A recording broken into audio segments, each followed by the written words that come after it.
Global warming is very real and running amok in Texas. This is made evident by the fact that my air conditioning is gone and now I'm burning alive. Oh shit, here we go again. So I thought this was the perfect time to use all of my mental energy to play a detective game, and that's why I'm here now. Disco Elysium is a 2019 role-playing game developed and published by ZA, inspired by Infinity Engine era games. The game was written and designed by a team led by Estonian novelist Rober Kurvitz, and has a really cool oil painting style of art to it, with amazing and immersive music by British Sea Power. It's been a really long time since I've played an authentic RPG game. I mean, especially a top-down point-and-click one that actually holds my attention. Don't get me wrong, I know that there's a lot of great RPG games that have this kind of foundation to them, but Disco Elysium seems to have done it very, very well. We weren't seeing perhaps the kind of mad, reckless experimentalism that we'd expect from a genre after so many decades of it existing, as CRPGs had. Our starting point was to innovate like crazy, you know, even for the sake of it. Fun fact, I actually played this game a little while back, but it was just the first half of it, just the first bit, not even the first half. And it wasn't that I wasn't impressed, but there was just a lot going on and I didn't know how to process it. And awareness creeps up on you. A mass lies hidden in your dead angle, soaking in some lurid acidic sauce. It's bloated and shameful, a pool of meat surrounding you. This is a terrible line of questioning, and it will only lead to more awareness. You play as a character who wakes up in a trashed hotel room in Martinez with a severe hangover and no memory of his own identity. You're later informed that you've been assigned to investigate a death of a hanged man in the empty lot behind the hotel. It's really a motel. Again, at first glance, playing this game may be jarring for people new to the RPG scene. I mean, a lot of information is thrown at you in a very short amount of time, and you're kind of struggling to understand where everything's going. But what you have to understand out of this game is that that is exactly how it's supposed to feel. You wake up not knowing who you are or what you're doing or why you're even existing for that matter, and you're kind of having to force yourself through finding out what's going on. Right off the bat, I want to give credit to this game's dialogue. This is not really an action-oriented game. If you're not a fan of dialogue-heavy games, you're not going to enjoy this. I'd even go as far as to say that this game is 99% dialogue, and the rest of the 20% is really just scaling and typical RPG type stuff. Wait a minute!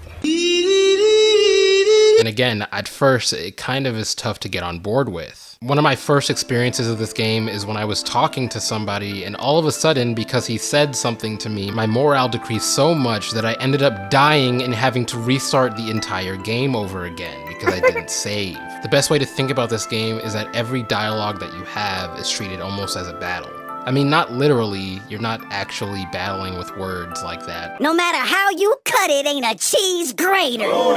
It's a conversation where you have to choose what you say wisely and make sure that you're passing checks that you know you can pass. Unlike games like Fallout, where whenever you talk to somebody, you're generally getting some sort of information from them to move the story forward. It's not that that's not what's happening in this game, but dialogue is treated with a lot more importance than that. Among the other things to praise about this game, the story is definitely A1, and I don't mean the disgusting sauce. Sporting some very unique plot twists, and a cast of characters that always keeps you on your toes, despite being very dialogue heavy, is definitely one of the most action-packed experiences that you'll see out of this format. I'm of course not going to spoil anything. I mean, I definitely don't want to spoil this experience for you, and I definitely recommend this game. But with that, let's move on to the next section of the video.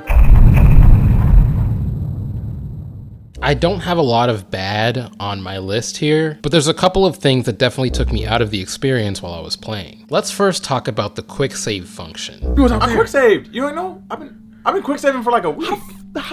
This game does not exactly autosave, but has a quick save function that comes in and out every now and then. However, I strongly feel like it doesn't happen often enough, especially since at any moment you can have a conversation and just die. Like I mentioned before, the health and morale system works during conversation, and while you're in a dialogue box, you cannot save. That means if you have the unfortunate encounter or if you say the wrong thing, you could just end up restarting from your previous save, which could be ages away. And it's not even about saying the wrong thing. There are times when your main character gets told a bit of information that they just didn't know about themselves, and it's so deprecating that it ends up hurting your morale greatly. If you don't have any charges and if you didn't quick save, well then good luck, you have to go back. I mean, this is not the first time that something like this was implemented. A similar, more brutal function was put in Kingdom Come Deliverance, if you've ever played that game before, that let you only save with an item that you had to purchase in-game. In theory, I understand the challenge behind something like this, but if you're gonna have an autosave function that just randomly autosaves, and if you know that your gameplay is very unforgiving, then I would ask that this happens very, very often. This also feeds into my next problem that I have in the game, the Day 2 soft lock. In this game, time progresses whenever you speak to somebody and the dialogue boxes are selected. Around sometime late in the evening, you have the opportunity to sleep, but during the first 2 days, you can only do so by paying a $20 fine to the hotel where the dead body is behind. All of this is to say, if you don't have the $20 payment, you cannot sleep in the game. And if you don't sleep, the day does not continue after a certain point. After needing to pass some time in the second day to get to another dialogue, I decided to buy a board game with basically all of my money, and it later soft locked me into not being able to play any more of the game until I go all the way back to the start of the second day and not purchase the game. I couldn't find any more money, as I had already scoured the streets for every penny I could find, and it's well known that this game is not exactly easy to find money in. In my opinion, this is really a critical design flaw. I don't think that there should ever be a case scenario where a game stops you completely from continuing, just simply due to currency problems. I mean, especially in a world that's so realistic. If I really wanted to, I could just ask my partner to sleep in his room, or to sleep on the bench outside, regardless of if Kim was with me or not. This was by far the biggest flaw that I saw out of the game, and it really revolves around that quick save function. If it saved more often or in smart places, I definitely could have loaded a save that was closer to where I was before. But to be honest, that really just about does it for my bad section of this game. The pacing is solid, and everything else around these two problems was really well done. With all of the bad and the good out on the table, I think it's time to move on to the Scooby-Dooby-Doo, where are you? Shortly after the release of Disco Elysium, there was drama amongst the ZAUM group. Director Rober Kurvitz, lead writer Helen Hinper, and art director Alexander Restov were let go from the indie development team without any public notice. This was very jarring, as nobody really had any details as to why this was happening at the time. But as the situation developed, a lawsuit was released by Rober Kurvitz against the CEO, Ilmar Kompis. Based on the information that we have circulating the internet and what everybody has said, Kompis, the CEO, made some accusations against Rober Kurvitz, stating that he created a toxic work environment for those in the company, and despite talking to him repeatedly, things did not improve. When this statement was revealed, people were confused because there was not exactly anybody stepping forward to justify as proof as to what this guy was saying, and if anything, it fueled people to look deeper into the situation. Alongside these allegations, it was also alleged that Kurvitz was attempting to sell himself and the game to other companies in violation of his contract, and was conspiring to take the Disco Elysium IP from the company.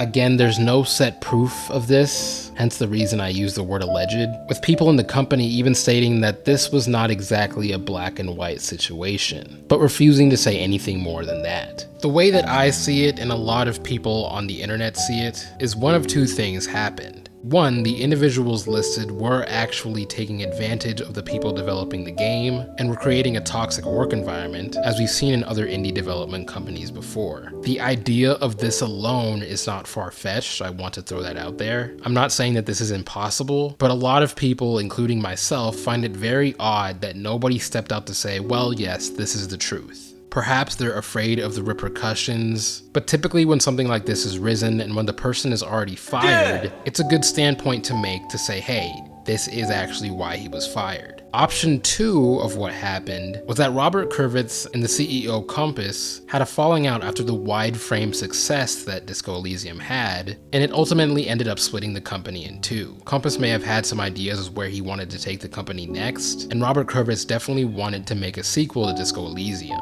I think that they butted heads, and ultimately Compass kicked him out of the company, as well as his most trusted confidants, and strong-armed him out of all of the payment he was deserved for making the game. They still have a shareholding in the existing studio as well, so it's just that remained at 10% for them. Yes. And whereas they would have had 20% in New Elysium through another company. And that's still there. The setup is there, so they are holding 20% in that. Given now what's happened, and as far as I understand, Disco Elysium 2 is not currently in development because of everything that's happening at the moment. That 20% of Disco Elysium 2 is right now, I guess, 20% of nothing. I think that this is the most likely situation, as this is an indie company that got a lot of widespread success very quickly, and this is often just the repercussion of greed. With people in the company saying that they side with Kurvitz and some of them saying it's black and white, it just all seems awfully too convenient. I mean, not to mention that in a statement that was released much later after all of this drama, Robert came out and said, well, this is exactly what happened. In the statement, along with Rostov,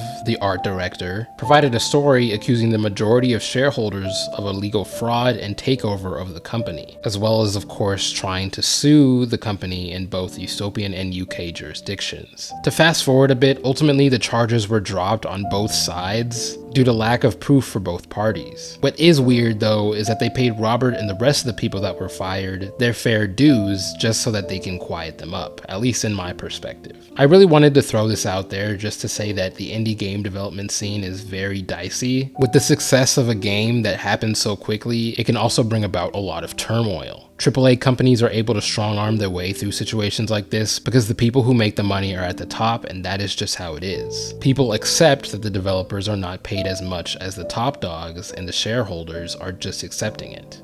This is really the ugly side of this game because it really means that if there is a sequel, it just won't be the same with the same team members, as any project would be. I have respect for everybody who worked on this game, from the producers to the developers and those who of course were fired, and I really hope that this is not the end of the road for them. If you want to read into what happened more, I'll be leaving links in the description to where I got the research from, and you can come up with your own conclusion as to what happened in the ugly phase of their career. If you haven't played Disco Elysium and you're a fan of dialogue-heavy games, definitely go play this. I had a bunch of fun playing this and even more fun reviewing it. And regardless of the situation, I do hope to see a Disco Elysium 2, although I'm sure it's not going to be named that. Thank you for watching. If you like the video, subscribe if you want to subscribe, all of that good stuff. And I'll see you next Sunday where I'll be talking more about global warming. That's right. The whole channel is changed. It's a political channel now. It's not whatever you thought it was before. It's different. It's changed. This is the fade out. I'm doing the fade out.